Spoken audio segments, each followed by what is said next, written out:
few weeks ago, I was on a coaching call with Michael in Austin, and we were setting up the framework.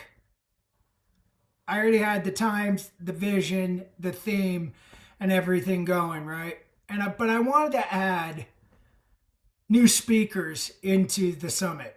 I wanted to bring the OGs back, but I also wanted to bring some fresh blood in to bring a different perspective. And one of those names was Mary Wood. And I reached out to Mary Wood over the weekend and said, hey, I've got this summit going on February 18th and 19th, and I would love for you to be a part of this. We started talking about what the summit was going to be about, and when she shared with me what she was going to talk about, I just sat there in awe.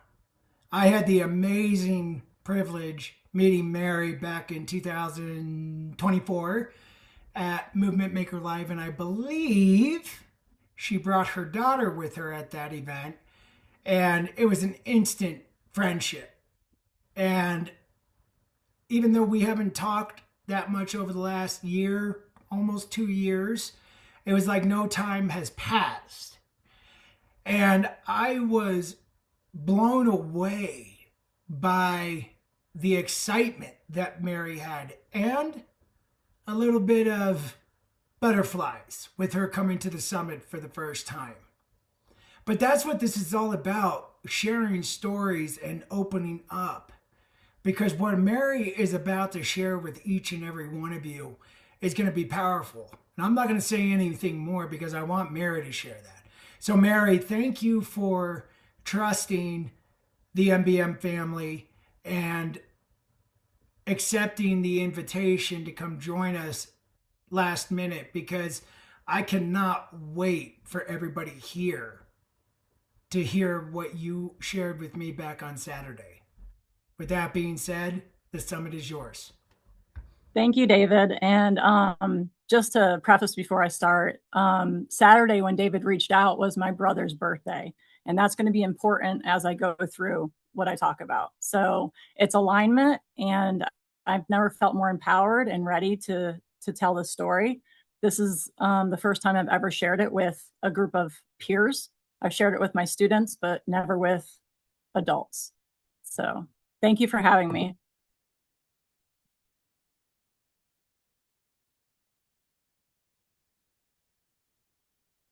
Do you ever have moments in your life that feel too heavy to talk about, too painful to express, too overwhelming to utter out loud? I do. Speaking for me isn't just uncomfortable. It's terrifying. Not butterflies, but sheer terror. So if my voice cracks today, if I pause, if I stutter, if the tears come, that's all okay. Because by speaking, I'm choosing to share something that might help somebody else, and someone who is going through or knows someone who's going through something very similar. That is why I'm here today. I am the spark in the dark for teens walking through trauma. Through my own childhood grief and trauma, I found my purpose. Through my own walk with grief, I discovered my calling. I am called to help teens who are navigating loss, fear, pain to process their grief. For over 20 years, I've helped teens with emotional behavior issues, teens with serious mental illnesses, teens with learning disabilities, teens in foster care, treatment facilities, and public education. I give them and their families a place to be valued, seen, heard, and understood. I became the person I needed to be when I was growing up. And every time I show up for them, I show up for my inner child. Imagine being 10 years old. 1 minute, you're outside building forts, racing bikes, playing hopscotch, double dutch, hand games, coloring on the sidewalk, dancing in the rain, flying kites, pickup games, telling ghost stories, skateboarding, laughing, drinking water from the water hose on a hot summer day, eating Otter Pops till your brain freezes, from sunup till sundown, outside playing in the neighborhood, night games, and getting into mischief, watching Saturday morning cartoons, just simply being a kid. And then, in an instant, everything changes. You lose your safety, you lose your anchor, you lose your protector, the first man you ever loved, your father. Pancreatic cancer took him fast and horrifically. No one should ever have to witness this, let alone children. If you know, then you know. If you don't know, let me just say that your loved one morphs into someone you do not recognize at all due to the jaundice. It's horrific and it's traumatic. It was caused by Agent Orange exposure in Vietnam. He was a door gunner and had direct exposure to Agent Orange. He actually won a lawsuit against the US government and the military a year after he retired when he got the diagnosis. He most likely, with his other vets, was one of the first ones to win the lawsuit and fight in 1990 from the consequences of the Vietnam War.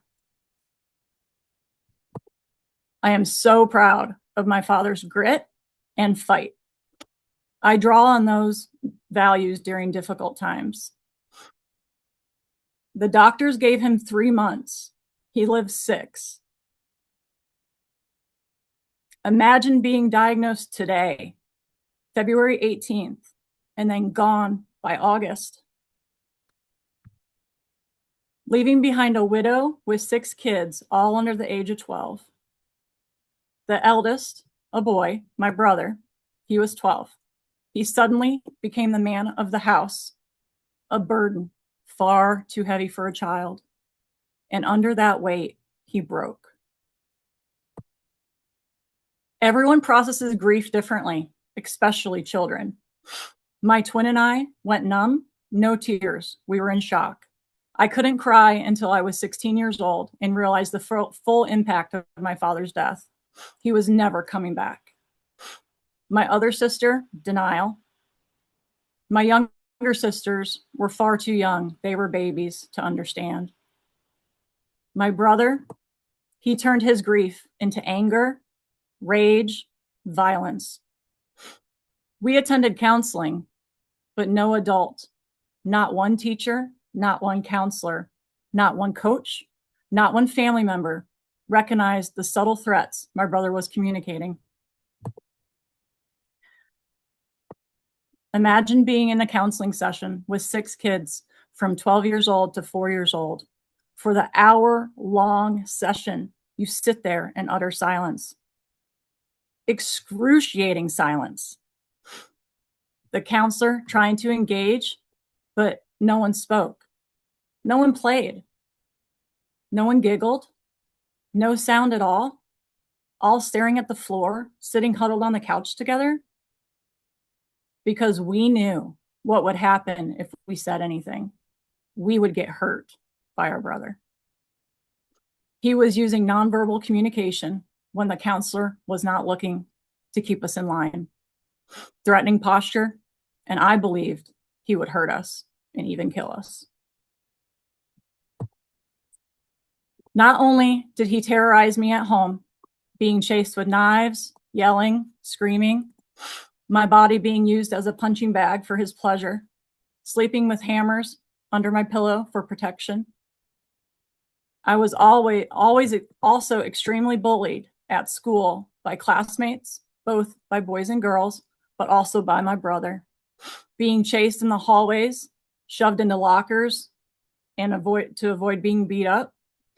Having food thrown at me in the lunchroom, being called names, laughed at, ridiculed, and publicly embarrassed. There was no safe place. There was no escape. I lived in terror, and no one knew. No one asked. No one helped.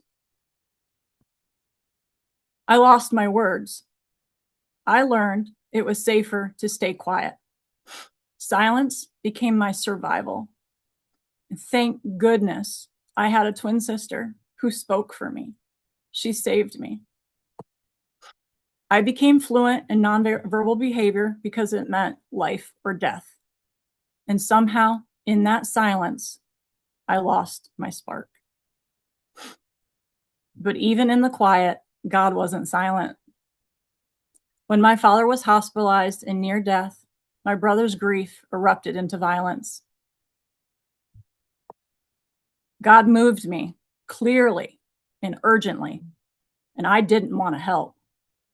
I wanted to keep coloring and watching cartoons with my sisters, pretending my mother's screams weren't real. I was willing for her screams to stop. They didn't. They kept getting louder and louder and louder and louder and more incessant. That's when God spoke, "Help now." And something inside me, something not of my own strength, rose up. I signaled to my twin to get our sisters to safety, to call 911. I ran toward danger. I bit my brother's back. The knife dropped from her throat. I saved my mother's life. It was all God. Every instinct, every moment, every ounce of courage. Later that night, at the psychiatric center, a doctor asked if I was scared of my brother. I couldn't speak. Speaking meant death. Silence meant survival. He asked again. I scanned the entire hospital, looking for him. It was only when the doctor said, "You're safe. He isn't here," did I nod yes, and a tear fell. No words were spoken, because speaking would have shattered me. Silence became my safe space. My family didn't talk about hard things. Not my mother, not my grandparents, not my aunts and uncles, and certainly not to the children. We're Irish. We're strong and stubborn. The kids are seen and not heard. We keep going. We push through. We find the rainbow, and we do not talk about the storms. Well, let's talk about the storm of grief. Grief is simply love with nowhere to go. Grief is intimate, lifelong, ever evolving. Grief is the love that aches in your heart, the longing to be reunited with those you love deeply. Grief is the peace you feel when you remember. Grief is the knowing that you loved and were loved. Grief is the price you pay for loving deeply. It's been 35 years since my father died, and my brother was hospitalized and went into foster care to protect my siblings and I. My brother and I had repaired our relationship. He could never talk about it, but I told him how what had happened led me to my purpose. He knew I forgave him for everything. It was his grief, his anger, his rage that made him choose his actions, and I loved him despite them. He has since passed away. It's been 10 years now, from heart failure at 36 years old. I fully know and believe he's reunited with our Father. There's not a day that goes by that I do not honor their legacy. In the darkness, I learned lessons and found my purpose that without I could not. So, at 10 years old, I carried grief, fear, trauma, and responsibility that with no adult to guide me. But in that darkness, God whispered purpose. In the very moments that should have destroyed me, God ignited something inside me. A knowing, a calling, a spark. I realized I am meant to be the spark in the dark for teens who cannot speak for themselves. The child who lost her voice became the woman who protects the voices of teens. Today, I empower teens to find their voice, especially the quiet ones. I build their confidence. I teach them how to navigate life. I treat their trauma in order to teach the child. I hold space for their emotions. Whatever emotions surface, we go there, through them, and out the other side. I validate their experiences. I help them make plans, solve problems, and face life with courage. Being the spark means showing up urgently, anchored, and steady. It means serving others beyond yourself. It means being the difference maker in somebody's life. This isn't just my story. This is an invitation. You can be the spark in the dark for someone in your home, for someone in your community, for someone right here in this room. Being the spark does not require perfection. It requires presence. It requires compassion. Know it, feel it, be it. If you're navigating darkness right now, seek the light and ignite your spark. You are not alone, not ever. And for those who are able to stand in the gap for others, be the spark of compassion, be the spark of kindness, be the spark of love.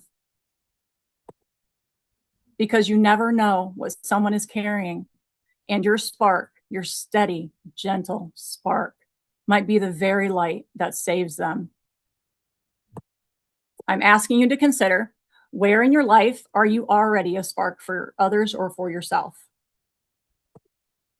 I challenge you to be the spark, the voice, the presence, the steady light for someone who is struggling without regard for yourself. Will being a spark be uncomfortable? Hell yes, it'll be uncomfortable. But we all need those that are willing to go beyond themselves, to hold space for others and whatever they're going through, especially grief. Your presence just may be the spark that saves them. The world needs more sparks. Let's ignite our sparks and start a bonfire. We all are the spark in the dark. David, cue the music. I can do that, Mary. Absolutely phenomenal. Incredible. Thank you. You're very welcome. There is a song that Mary did share with me, and it was one of the most powerful songs that I've heard after Legacy in Motion. That is still my all time favorite. But Mary, man, from the very first conversation we had on Saturday, there was no tear. It was all confidence. It was all strength. And you were worried about the tears, but you know what? Tears is good, but you showed that strength and that confidence. Absolutely incredible. Absolutely powerful. I mean, look at you. For your first I wrote this as soon as you reached out. I knew I had the words down. So thank you. I'm going to kick this over into our virtual gallery here. Michael, go ahead, brother. You know, I was trying hard. It's the first time I ever raised my hand in this thing. I had to find the button and shit. It was crazy. Mary, what's up? Hi, I missed you. I've been waiting for this, Mary. I think it was March of 2024 that you lied to me and said that we were going to see this, Mary, and then ran from it. I run. I'm a runner. Right, facts, me too. But I think it's perfect timing. I think this is exactly when it was meant to be. Yeah. The power in your story of your calmness too. It's like insane to me. But seeing this journey, and seeing the woman you are now, the person you are, the power you possess in your words, and in your strength and your stance, and in your position in this world, knowing what you're here for and doing that so loudly and proudly. You inspired me today. All right. So I appreciate you. I love seeing you step into this, and I can't wait to see you do it more. Okay. I need help. See what I mean? We got you, everyone here. See what I mean, All right. Mary? So appreciate you. See what I mean? He's Yeah, the thank one you. that referred you to speak at this because you are a powerhouse, and what you just displayed to us is incredible. I'm going to shut up. Martha, go ahead. Mary, I know. girl, you were made for this. I'm so proud of you. I've never gotten to hear you speak. We've connected on the socials, on the Books of Faces, but I I am privileged that I got to watch this. And you This was my follow first Michael time. Faber. I mean, Yeah. what? And you knocked it out of the park. I just want to tell you, I felt every word. I felt like just great job. I'm so proud of you. And I got to witness you in your becoming, which is absolutely beautiful. So congratulations. I hope that this is the first of many because people need to hear the things that you just shared. So thank you. I honor you. And if I had flowers, I would give them to you because you deserve them. So great job. Well, and we live in the same state, so you'll see me. Looking forward to it. All right, Deb, what you got? All right. Are you sure, James? You were there first. You had your hand up first. You are a gentleman and a scholar. Well, a gentleman. I'm trying to be Michael Faber now. Mary. Oh my God. Hi. Hi. Nice to meet you. For a non-speaker, that was probably one of the singularly most polished speeches I've heard. And my degree is theater. Wow. So take the weight that is carried with that. Yeah. Okay. So I do have a question. Mhm. Well, comment first. I loved the silence kills a spark. But at some point in your journey, the dark place, the darkness, the spark ignited. Mhm.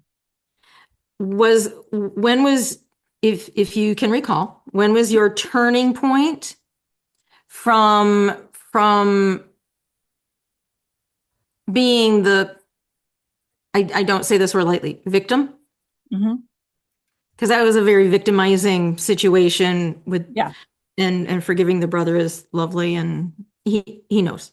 And but when did you go, if you can remember, was there a pivotal point? Was it more gradual that you went from this dark place to, turning it into the vocation that you have today, which, before you answer that question, I think puts you in direct alignment with sainthood.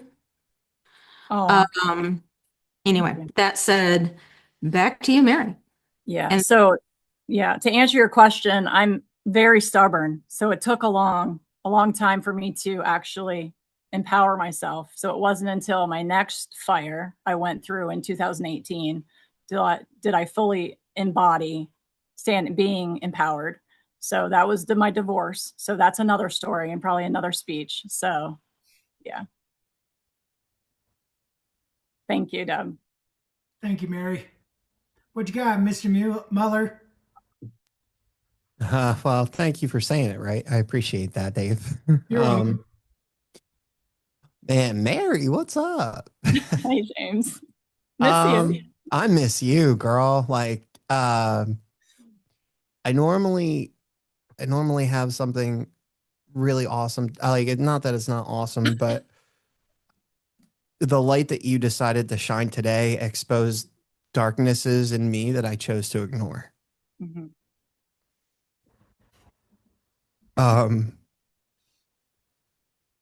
There's not a lot of people that could hit me at this level. Yeah. I love you. I love you. And I know the strength, the vulnerability, the openness, and the courage that it took to say and write all of that. Mhm. Um, I agree with Michael that it was perfect timing. Um, and you know, God has a way of laying it out in perfect timing. So Yes. the realness and rawness and openness of what you brought to this table has had a soul level impact on me, and it's not even close to being done being processed. Proud of you is an understatement. Inspired and in all of you would probably be more accurate. And I'm so glad that I know you as a human. And I'm so glad that this is just the surface level of the impact that you are going to create for so many other people, not only in kids, but adults. For the love of God, do not stop because more people need you. And in fact, people are waiting for you specifically. And if there's anything that I can do to help facilitate that, please don't hesitate to message me. In fact, we're overdue anyway, so you should message me, period. And I just want to leave it at that is I have nothing but love for you, and I'm just absolutely inspired and amazed by you right now, and probably will forever be. So I appreciate you. Thank you, James. And I'm overdue for connecting with everybody. So Anybody else have anything for the lovely Mary? Go ahead, Tish.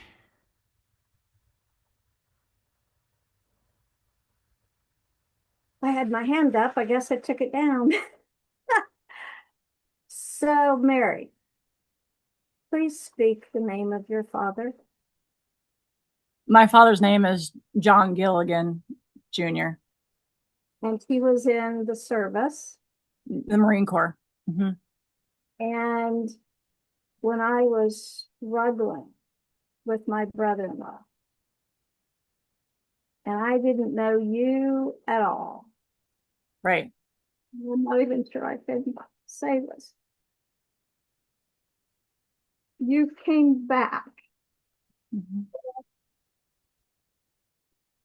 You came back with something that I shared with my brother-in-law. Mhm. The two that I shared it with him.